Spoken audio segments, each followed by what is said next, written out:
ചിങ്ങമൊന്ന് കേരളത്തിലാകമാനം തദ്ദേശ സ്വയംഭരണ സ്ഥാപനങ്ങളിൽ കർഷക ദിനാചരണവും കർഷകരെ ആദരിക്കൽ ചടങ്ങും സംഘടിപ്പിച്ചു. അലയമൺ പഞ്ചായത്തിൽ വിദ്യാർത്ഥി ഉൾപ്പെടെ 9ഓളം കർഷകരെയാണ് ആദരിച്ചത്. പഞ്ചായത്ത് കോൺഫറൻസ് ഹാളിൽ നടന്ന ചടങ്ങിൽ ഗ്രാമപഞ്ചായത്ത് പ്രസിഡന്റ് എം ജയശ്രീ അധ്യക്ഷത വഹിച്ചു. അഞ്ചൽ ബ്ലോക്ക് പഞ്ചായത്ത് പ്രസിഡന്റ് ഓമന മുരളി കർഷക ദിനാഘോഷം ഉദ്ഘാടനം ചെയ്തു.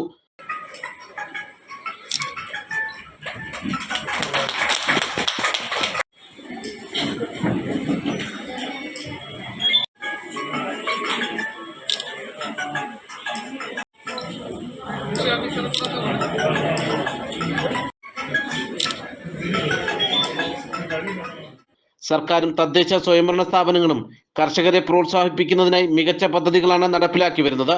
വരും തലമുറയെ കാർഷിക വൃത്തിയിലേക്ക് എത്തിക്കുകയും അതിന്റെ പ്രാധാന്യം മനസ്സിലാക്കി നൽകുന്നതിനും വേണ്ടിയാണ് വിദ്യാർത്ഥികളെ കൂടി ആദരിക്കുന്നതെന്ന് ഓമന മുരളി പറഞ്ഞു. കൃഷിക്ക് പ്രാധാന്യം കൊടുത്തുകൊണ്ട് തന്നെയാണ് നമ്മുടെ സർക്കാർ മുന്നോട്ട് പോകുന്നത്. കൃഷി എത്ര നമുക്ക് കിട്ടിയാലും ഒരിക്കലും നമുക്ക് ലാഭം അല്ലെങ്കിൽ അതിൽ നിന്ന് ഒരുപാട് സമ്പാദിക്കൊന്നും കിട്ടാൻ കഴിയില്ല. കാലാവസ്ഥയ്ക്ക് അനുകൂലമായിട്ടാണ് നമ്മുടെ കാർഷിക വിളകൾ എടുക്കുകയും ഇറക്കുകയും ഒക്കെ ചെയ്യുന്നത്. ഇതിന് വേണ്ടുന്ന സഹായങ്ങൾ പ്രയോജനപ്പെടുത്തുക എന്നതാണ് നമ്മൾ ചെയ്യേണ്ടത്. പറഞ്ഞതുപോലെ മുൻകാലങ്ങളിൽ ആദ്യം നമ്മുടെ അപ്പന്മാരൊക്കെ ജോലിക്ക് പോയാലും നമ്മൾ സ്കൂളിൽ പോയാലും എവിടെ പോയാലും വയലിലും പറമ്പിലും ഇറങ്ങി നമ്മൾ എന്തെങ്കിലും ഒക്കെ ചെയ്യാതെയും അല്ലെങ്കിൽ കുറച്ച് പോച്ചെങ്കിലും ഇല്ലെങ്കിലും കുറച്ച് പശുവിനെങ്കിലും കൊടുത്താൽ നമ്മൾ ആരും തന്നെ എനിക്ക് തോന്നിയിരിക്കുന്ന തലമുറയിലുള്ളവരെല്ലാം തന്നെ അങ്ങനെ തന്നെ ആയിരുന്നു ജീവിച്ചു വന്നിരുന്നത്. എന്നാൽ ഇന്നത്തെ കാലഘട്ടത്തിൽ ഇപ്പോഴത്തെ തലമുറയിലെ കുട്ടികൾക്ക് അതിനുള്ള സമയമോ സന്ദർഭമോ ഒന്നും തന്നെയില്ല. ഈ പഠനത്തോടൊപ്പം തന്നെ ജീവിത സാഹചര്യങ്ങളെ ഉൾക്കൊണ്ടുകൊണ്ട് പോകുന്നതിന് വേണ്ടി നമ്മുടെ കാർഷിക വൃത്തിയെ കൂടി അവരെ കൂടി പഠിപ്പിച്ചുകൊണ്ട് മുന്നോട്ട് പോവുക എന്നതാണ് ലക്ഷ്യമിടുന്നത്. ജില്ലാ പഞ്ചായത്ത് അംഗം സി അംബികാകുമാരി മികച്ച കർഷകരെ ആദരിച്ചു.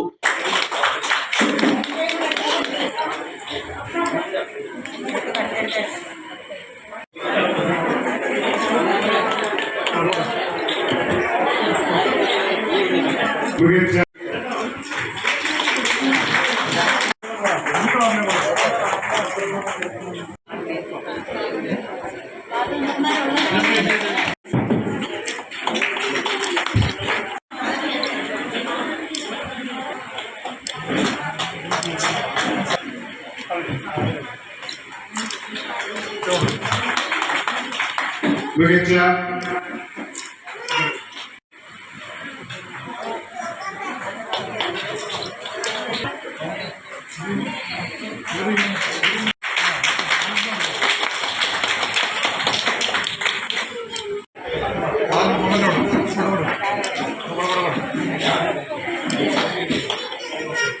ഗ്രാമപഞ്ചായത്ത് vice president G Pramoda, block panchayat അംഗം എം മനീഷ്, ഗ്രാമപഞ്ചായത്ത് സ്ഥിരസമിതി അധ്യക്ഷന്മാരായ എം മുരളി, ഗീതാകുമാരി, കൃഷി ഓഫീസർ സുരേഷ് കുമാർ, സെക്രട്ടറി, ഗ്രാമപഞ്ചായത്ത് അംഗങ്ങൾ, പൊതുപ്രവർത്തകർ, കർഷകർ, കുടുംബശ്രീ പ്രവർത്തകർ തുടങ്ങി നിരവധി പേർ പങ്കെടുത്തു. News bureau, Anchal.